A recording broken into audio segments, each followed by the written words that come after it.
I'll start with Randy's early childhood. When he first started to play the guitar, he was just about 6.5. He found an old acoustic guitar in the house that belonged to my father. And he picked it up, and he never put it down again for the rest of his short life.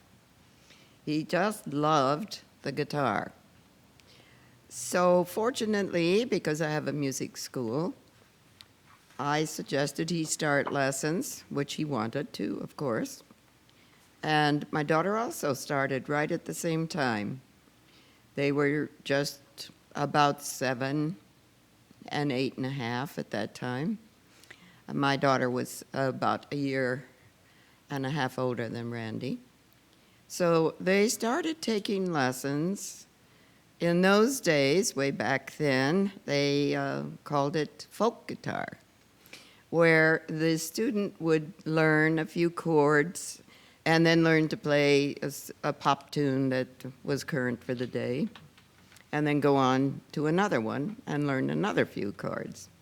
Well, that didn't last too long with Randy. He wanted more than that, so he came and said, "Mom, I really want to take electric guitar." So I said, well, okay. Fortunately, I had a very good electric guitar teacher at that time. So Randy started electric guitar lessons. Well, that went along just very nicely.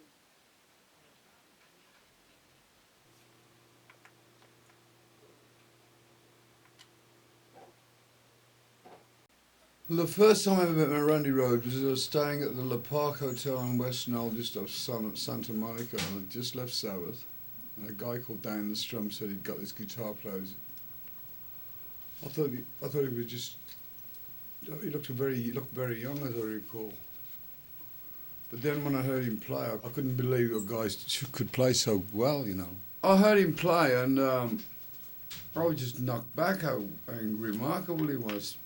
And I don't know, I think I asked him if he wanted to come to England, and he came to England, and he lived with me for a while. I was all messed up at the time because of just getting fired from Sabbath, and I thought my career was over. When you first met him, was it like a breath of fresh air? No. To be honest with you, when I first met Randy Rhoads, it wasn't such much of a breath of fresh air. I thought it would bide my time because I was in a state of shock after leaving Black Sabbath, and I thought after leaving Black Sabbath my career was over. So I kind of strung along with him for a while, not thinking anything would really ever come out of it. But then when he came to England, I got a guitar player, which was a start. And I think I was signed to Jet Records, and then my wife, my now wife, then was my manager. She got involved, and we found Bob Daisley, and we found Lee Kerslake. And he lived with me for a while in my house in Stafford, and we started writing bits and pieces of songs, and before too long we got enough for a couple of albums, you know. And the first time that, when was the first moment you realised I have a special partner here, not just a I have someone who's special? Well, it's been such a long time ago, and it's only after the fact that you realise that you had someone special, because it's like the old saying goes, you never know what you've had until it's gone. In fact, it was only, as the years have gone by since Randy's demise, I have reflected on those times, and it seems that we were together for such a long time, but yet such a short time at the same time, you know. It seems that my period of time with Randy Rhoads was longer than my time in Black Sabbath. And my period of time after Randy Rhoads wasn't as long as the time I was with Randy Rhoads, because it was such an influential part of my career, and in so many ways more than